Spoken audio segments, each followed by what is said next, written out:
Hey guys, আজ আমি explain করব লোকি সিরিজের সিজন 1 এর 3 নম্বর পর্ব। তো এর আগে 2টি পর্ব যদি আপনারা এখনো না দেখে থাকেন তাহলে ডেসক্রিপশন বক্সে দেওয়া লিংকে ক্লিক করে অবশ্যই আগের ভিডিওগুলো দেখে নেবেন। তো চলুন আর বেশি কথা না বাড়িয়ে শুরু করা যাক আজকের এক্সপ্লেইন ভিডিও। শুরু করার আগে আমি রিফাত আছি আপনাদের সাথে। স্বাগতম আমার চ্যানেলে বিএম দা এক্সপ্লেইনার।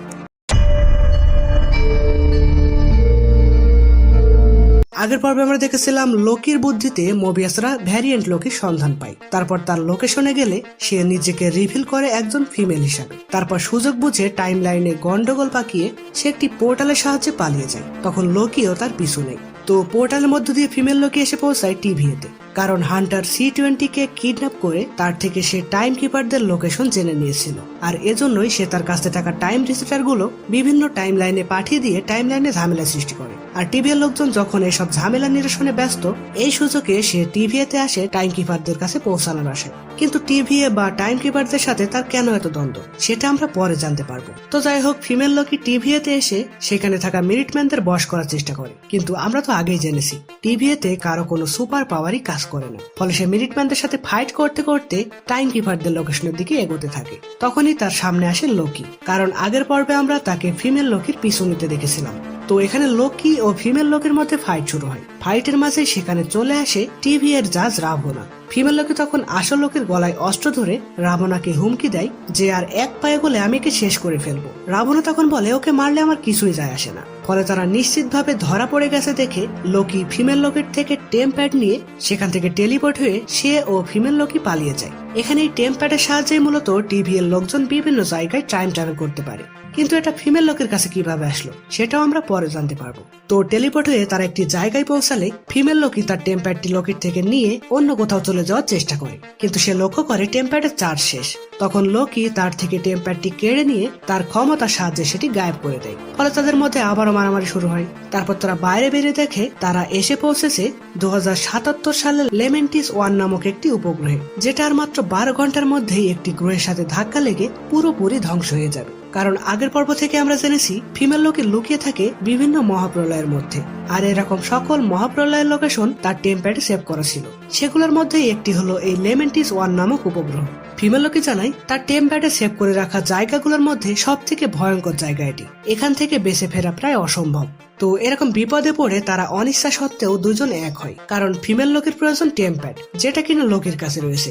আর লোকে যদি একলা পালাতে চায় তাহলে টেম্প্যাডে চার্জ দেওয়া প্রয়োজন, যেটা জানে একমাত্র ফিমেল লোকি। ফলে তারা এক হয়ে সিদ্ধান্ত নেয় কাছে একটি শহরে যাবে টেম্প্যাড চার্জ করার মতন কোনো পাওয়ার সোর্সের সন্ধানে। যেতে যেতে ফিমেল লোকি জানায় তার নাম আসলে সিলভি। তো শহরে পৌঁছে তারা দেখে সেখানে কোনো লোকজন নেই। তারপর একটি বাড়িতে তারা একজন মহিলাকে দেখতে পায়। তার থেকেই তারা জানতে পারে শহরে সবাই একটি স্পেসশিপের সাহায্যে কোথাও যাওয়ার সিদ্ধান্ত নিয়েছে। সেখানে পৌঁছাতে গেলে তাদেরকে একটি ট্রেনে করে যেতে হবে। লোকি ও সিলভি তখন সেই ট্রেন স্টেশনের দিকে রওনা দেয়, কিন্তু সেখানে গিয়ে তারা দেখে ট্রেনের টিকিট সংগ্রহের জন্য দীর্ঘ লাইন লেগে রয়েছে। ফলে এসব দেখে তারা সিদ্ধান্ত নেয় পুরো ট্রেনটাকেই তারা হাইজ্যাক করবে। কিন্তু লোকি এখানে একটু চালাকি খাটায়। সে সেখানকার পুলিশদের ড্রেস পরে সিলভিকে নিয়ে ট্রেনে ওঠে, আর সবার মনে হতে থাকে সিলভি হয়তো কোনো অপরাধ করেছে, তাই পুলিশ তাকে ধরে নিয়ে যাচ্ছে। তো ট্রেনে উঠে তারা দুইজন বিভিন্ন গল্প করতে থাকে, যেখানে লোকি জানায় তার এসব জাদু সে তার মায়ের কাছ থেকে শিখেছে। সে তখন তার হাতের সাহায্যে আতশবাজি ফুটিয়ে সিলভিকে দেখায়। এরপর সিলভি কিছু সময় বিশ্রাম নিয়ে জেগে উঠলে সে লক্ষ্য করে লোকি ড্রিঙ্কস করে তার আসল পোশাকে ফিরে এসে সেখানকার লোকদের সাথে একসাথে গান করছে। তার এমন ব্যবহার সেখানকার একজনের সন্দেহ হলে সে পুলিশদের ডেকে আনে। পুলিশরা আসলে সিলভি ও লোকি তাদের সাথে ফাইটে জড়িয়ে পড়ে, কিন্তু একটা টাইমে পুলিশরা লোকিকে ট্রেন থেকে ফেলে দেয়, যেটা দেখে সিলভিও বাইরে লাফ দেয়, কারণ টেম্প্যাড লোকির কাছে রয়েছে, যেটা তার প্রয়োজন। তো সিলভি তখন লোকির গলায় অস্ত্র ধরে বলে এই মুহূর্তে তুমি টেম্প্যাড আমাকে দিয়ে দাও। লোকি তখন ভয়ে ভয়ে টেম্প্যাড ফিরিয়ে আনে, কিন্তু সেটা কোনোভাবে পুরোপুরি নষ্ট হয়ে গিয়েছিল। সিলভি এটা দেখে খুবই রেগে যায় এবং হতাশ হয়ে সেখানে বসে পড়ে। এরপর তারা ভাবতে থাকে তারা এখন কি করবে। লোকি বলে তারা যদি কোনোভাবে স্পেসশিপের কাছে গিয়ে সেটাকে হাইজ্যাক করতে পারে তবেই তারা এই উপগ্রহ থেকে বের হতে পারবে। ফলে তারা স্পেসশিপের দিকে হাঁটতে থাকে। যেতে যেতে সিলভি জানায় টিভিএতে কাজ করা প্রত্যেকেই তাদের মতনই এক একজন ভেরিয়েন্ট। লোকি তো এটা শুনে খুবই অবাক হয়, কারণ মোবিয়াস তাকে বলেছিল তাদেরকে নাকি টাইম কিপাররা তৈরি করেছে। কিন্তু সিলভি জানায় তাদেরকে ধরে এনে তাদের স্মৃতি মুছে দিয়ে তাদেরকে টিভি এর বিভিন্ন কাজে লাগিয়ে দেওয়া হয়েছে। তো যাই হোক, ফাইনালি তারা সেই স্পেসশিপের কাছে পৌঁছে যায়, কিন্তু সেখানে তারা দেখে স্পেসশিপটিতে যত লোক যেতে পারবে তার চাইতেও আরো অনেক অনেক লোক সেখানে উপস্থিত রয়েছে। লোকি ও সিলভি তখন স্পেসশিপের পেছনের গেট দিয়ে প্রবেশ করার চেষ্টা করে, কিন্তু ইতোমধ্যেই যে গ্রহটির সাথে এই উপগ্রহটির ধাক্কা লাগবে সেটি অনেক কাছাকাছি চলে আসায় সেখানে বড় বড় উল্কা পড়তে শুরু করে। আর এই উল্কার আঘাতেই সেই স্পেসশিপটি ভেঙে টুকরো টুকরো হয়ে যায়, ফলে এখান থেকে বের হওয়ার একমাত্র আশাটিও তাদের শেষ হয়ে যায়। তো লোকি আর সিলভি কি তাহলে এখানেই মারা যাবে? আর যদি বেঁচেও যায় তাহলে কিভাবে বাঁচবে? এইরকম প্রশ্ন রেখেই 3 নম্বর এপিসোডটি এখানেই শেষ হয়।